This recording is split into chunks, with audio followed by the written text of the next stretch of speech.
Vamos resolver alguns exercícios fáceis que você se desespera nas curvas de nível. Esse é clássico de provas. Apostilas dos diversos cursos você acha aí direto esse exercício. Clássico em vestibulares.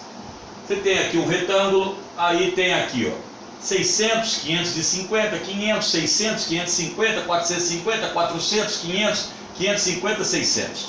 E aí perguntam para você qual é a direção predominante do rio, para onde o rio corre. Lembrando isso, cuidado, hein? O rio corre sempre de locais mais elevados para locais mais baixos. E se você observou isso aqui, esse azul que aqui está, é o rio que está correndo aqui. E aí, às vezes trazem para vocês algumas colocações, né? Como é que esse rio corre. Aí você tem que lembrar daquela coisa que é a orientação, os pontos cardeais e os pontos colaterais. Então vamos traçar primeiro os pontos cardeais e colaterais. Norte, sul, leste, oeste. São os pontos cardeais, os pontos principais. Nordeste, sudeste, sudoeste, noroeste. Você olhando isso aqui, repare bem, esse aqui é um exercício de senso observacional, que as curvas de nível mais elevadas estão aqui e as curvas de nível menos elevadas estão aqui. Esse rio, então, ele corre de nordeste para sudoeste. Nordeste para sudoeste, filho. Então, quer dizer, um exercício simples de observação. Lembrando vocês que muitos exercícios em vestibulares são observacionais. Faremos daqui a pouco outro exercício usando curvas de nível e os trechos de um rio para vocês entenderem. Dá um tempinho aí, dá um tempinho, eu que tenho que dar um tempinho, né? Vai parar o tempo. E aí, fião? Segundo exercício clássico, e que você dança porque não tem noção dos trechos de um rio, tá ok? Vamos lá. Vamos dar nome aos bois aqui. Isto aqui seria a nascente, ok?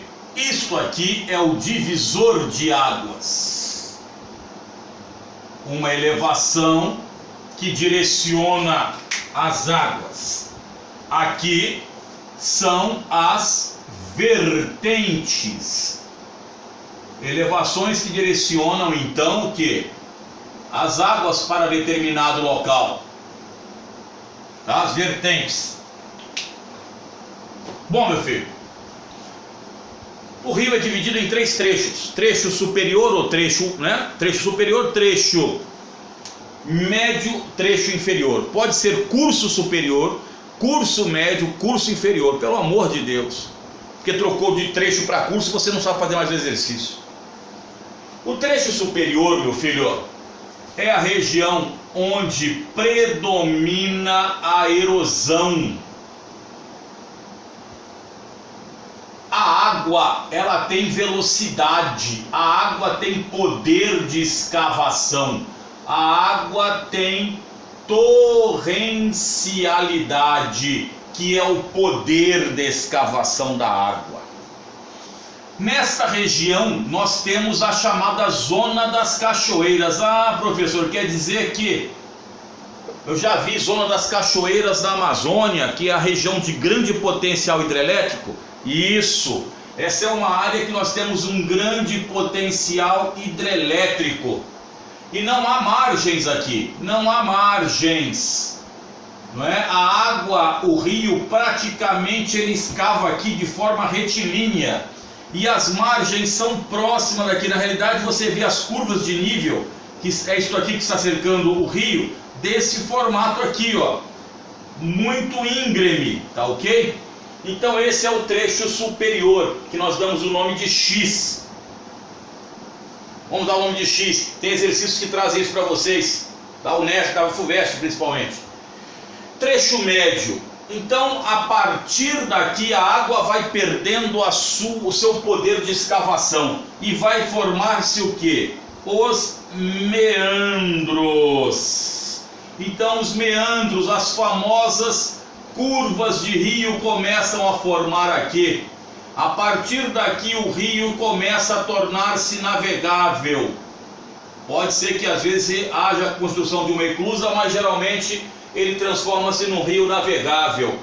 Começa o surgimento então das margens, e as margens vão ficando cada vez mais largas. E como é que aparece aqui? Olha aqui a distância. Ah, professor, o que eu faço nessa margem aqui? O que é feito nessa margem aqui? Aqui você pode já fazer o que? Utilizá-la para a agricultura, meu filho. A água vai perdendo o seu poder de escavação. Então aqui seria a letra Y. E o trecho inferior? O trecho inferior, não é isso? Você tem muito mais meandros. Reparem a sinuosidade. Isso aqui é um rio sinuoso, que ele vai buscando as rochas de menor dureza para escavar o seu leito.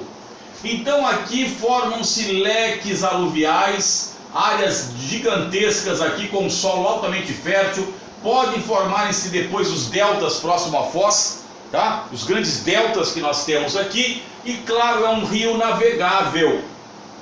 Lembrando a vocês que isto aqui é a nascente e isto aqui é a foz, onde o rio desemboca. Então imaginemos a questão, como é que aparecem as margens aqui, professor? Aparecem assim, ó, bem largas, margens largas. Você faz aqui uma chamada agricultura de vaso, ou agricultura de vazante, tranquilamente. Tem muita, né? O Egito, não tem aquela famosa frase de Heródoto? O Egito é a dádiva do Nilo. Então no médio e baixo Nilo formaram-se as grandes civilizações dos faraós. Então aqui, meu filho, aí é o seguinte, imagine bem que uma prova lhe pergunte: o peixinho vai fazer a piracema. E o peixe, quando vai fazer a piracema, então aqui está o nosso peixe, um peixe quase voador. Esse aqui é o peixinho nosso, né, tal. Quando ele vai fazer a piracema, ele vai da foz para a nascente. Em outras palavras, a foz é a jusante maior de um rio, e a nascente é a montante.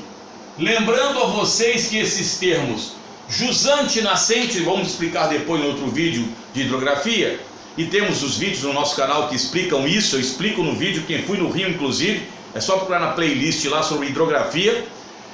Você vai achar a jusante, ela é a favor da correnteza, rio abaixo.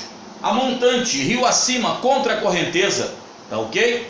Então veja bem, quando o peixe sai para fazer o que nós chamamos de piracema, ele vai da jusante para a montante, ou seja, ele vai de Z, Y e aqui X.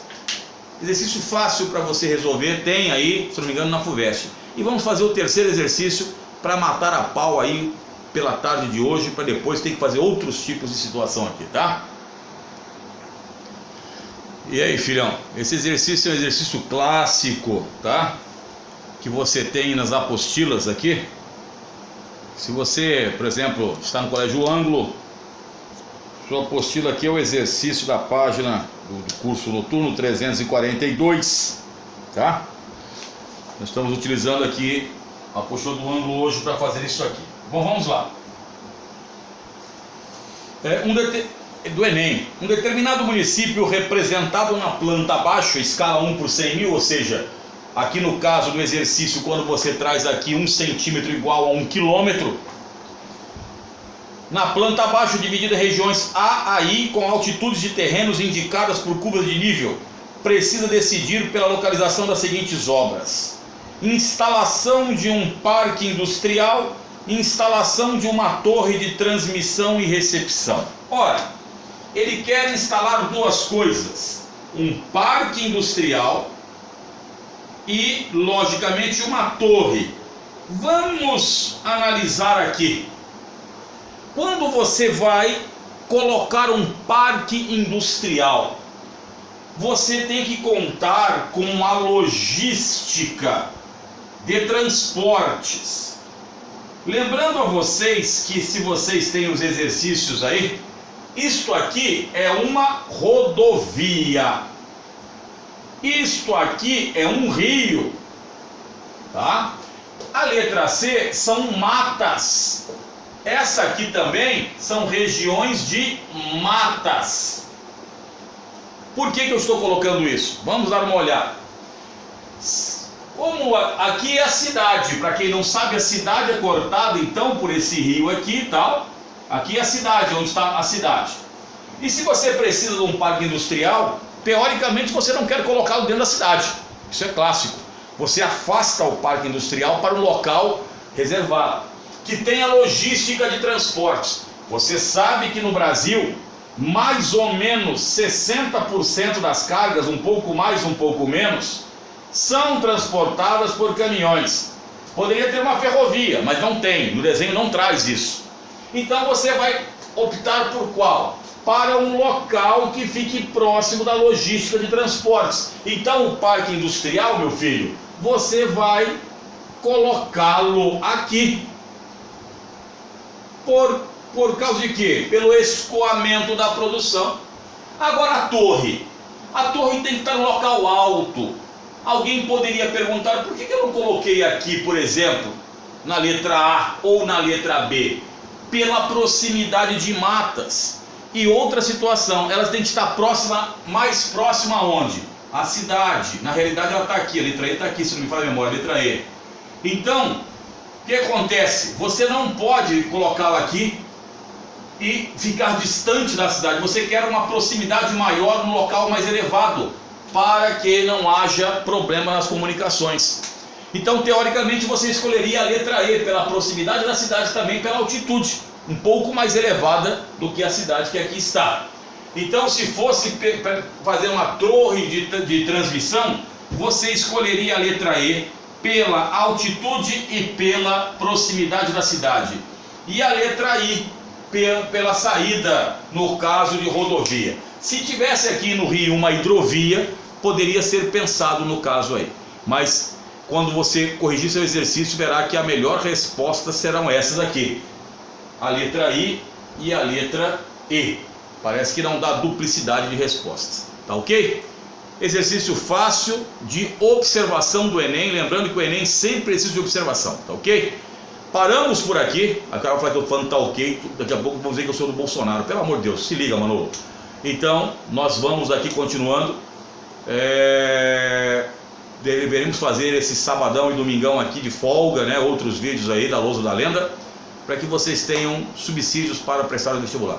Cola conosco, tamo junto. Enquanto o confinamento continua, nós continuamos aqui rezando logo para poder sair, dar um rolê, escutando um rap pesado aí para dar aquele som. É nóis que heróis.